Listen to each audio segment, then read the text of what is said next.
Slapstick by Kurt Vonnegut.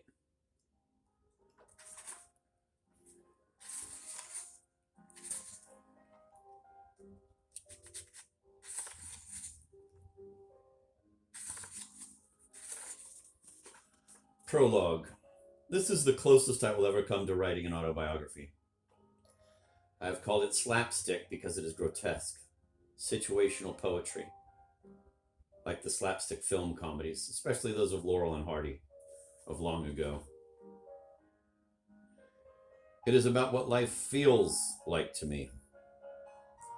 There are all these tests of my limited agility and intelligence. They go on and on. The fundamental joke with Laurel and Hardy, it seems to me, was that they did their best with every test. They never failed to bargain in good faith with their destinies, and were screamingly adorable and funny on that account.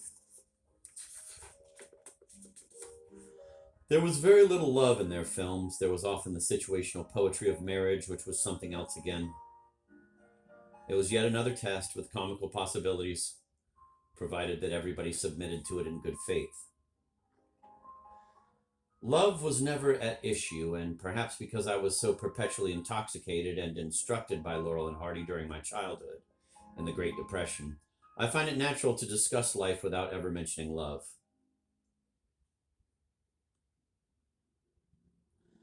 It does not seem important to me. What does seem important? Bargaining in good faith with destiny.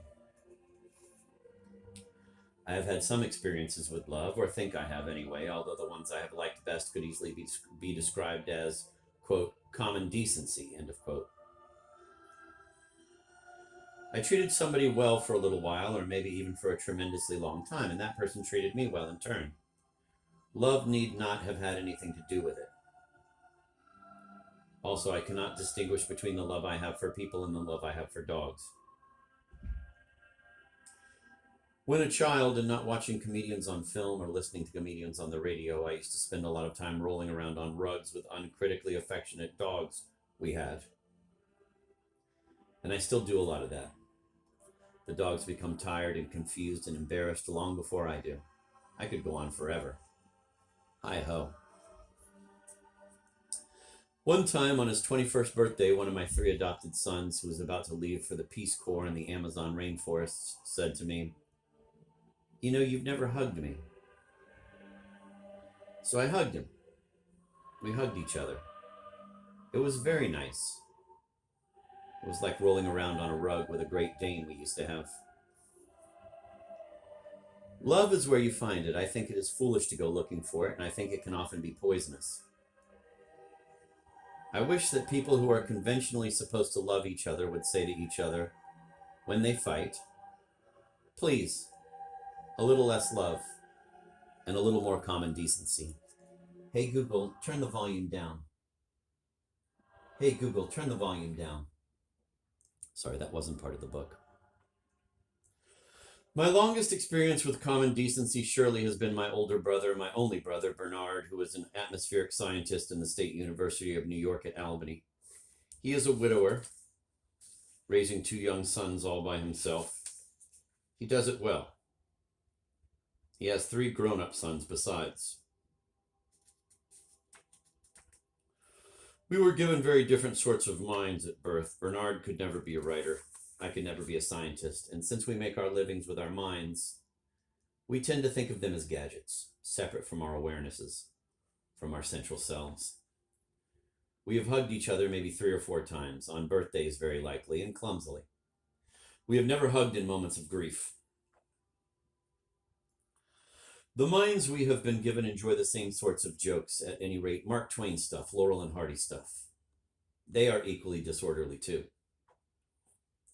Here is an anecdote about my brother, which, with minor variations, could be told truthfully about me.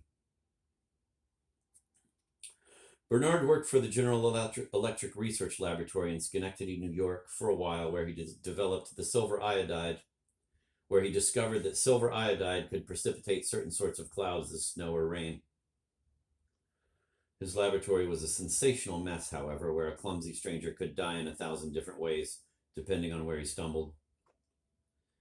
The company had a safety officer who nearly swooned when he saw this jungle of deadfalls and snares and hair trigger booby traps. He bawled out, my brother.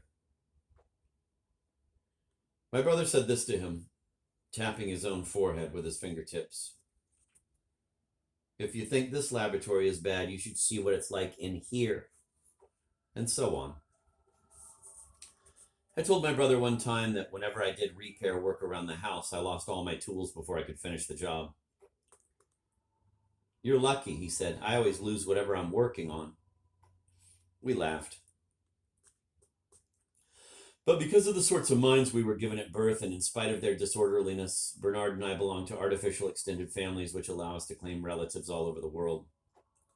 He is a brother to scientists everywhere. I am a brother to writers everywhere. This is amusing and comforting to both of us. It is nice. It is lucky, too, for human beings need all the relatives they can get as possible donors or receivers, not necessarily of love, but of common decency. When we were children in Indianapolis, Indiana, it appeared that we would always have an extended family of genuine relatives there. Our parents and grandparents, after all, had grown up there with shoals of siblings and cousins and uncles and aunts.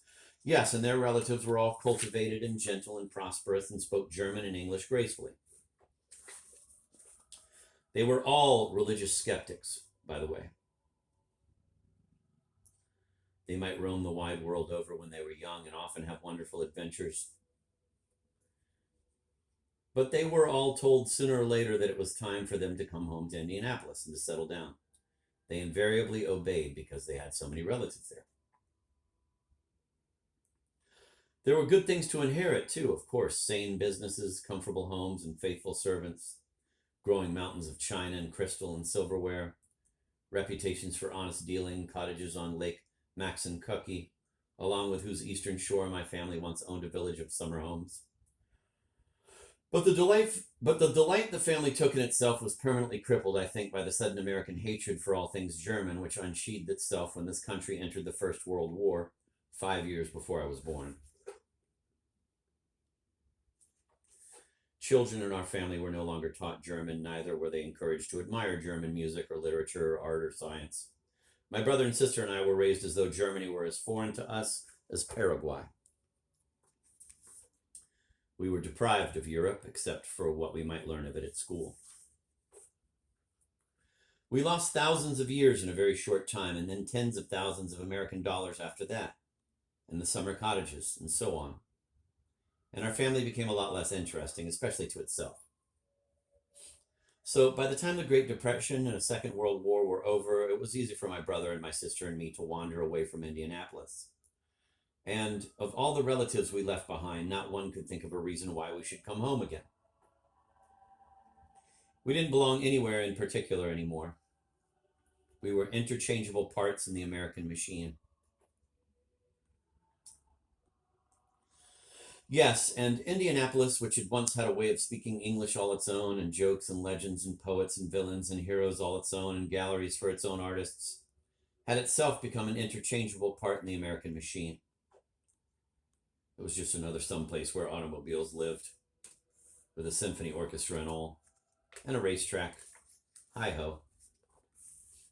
My brother and I still go back for funerals, of course. We went back last July for the funeral of our uncle Alex Vonnegut, the younger brother of our late father, almost the last of our old-style relatives, of the Native American patriots who did not fear God and who had souls that were European. He was 87 years old. He was childless. He was a graduate of Harvard. He was a retired life insurance agent. He was a co-founder of the Indianapolis chapter of Alcoholics Anonymous. His obituary in the Indianapolis Star said that he himself was not an alcoholic. This denial was at least partly a nice Nellyism from the past, I think. He used to drink, I know, although alcohol never seriously damaged his work or made him wild. And when he stopped cold, and then he stopped cold. And he surely must have introduced himself at meetings of AA, as all members must, with his name followed by this brave confession: I'm an alcoholic. Yes, and the paper's genteel denial of his ever having had trouble with alcohol had the old-fashioned intent of preserving from taint all the rest of us who had the same last name.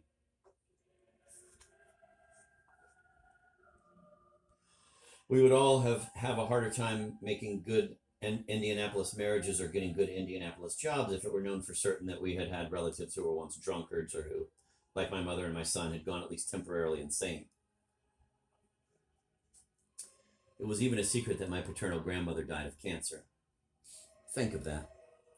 At any rate, if Uncle Alex the atheist found himself standing before St. Peter and the pearly gates after he died, I am certain he introduced himself as follows. My name is Alex Vonnegut. I'm an alcoholic. Good for him.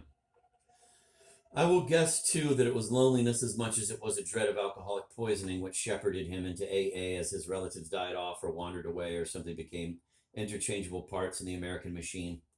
He went looking for new brothers and sisters and nephews and nieces and uncles and aunts, and so on, which he found in AA. When I was a child, he used to tell me what to read and then make sure I'd read it. It used to amuse him to take me on visits to relatives I'd never known I had. He told me one time that he had been an American spy in Baltimore during the First World War, befriending German Americans there. His assignment was to detect enemy agents. He detected nothing, for there was nothing to detect.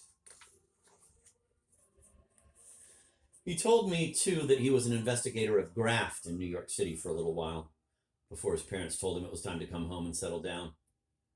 He uncovered a scandal involving large expenditures for the maintenance of Grant's tomb, which required very little maintenance indeed. Hi-ho.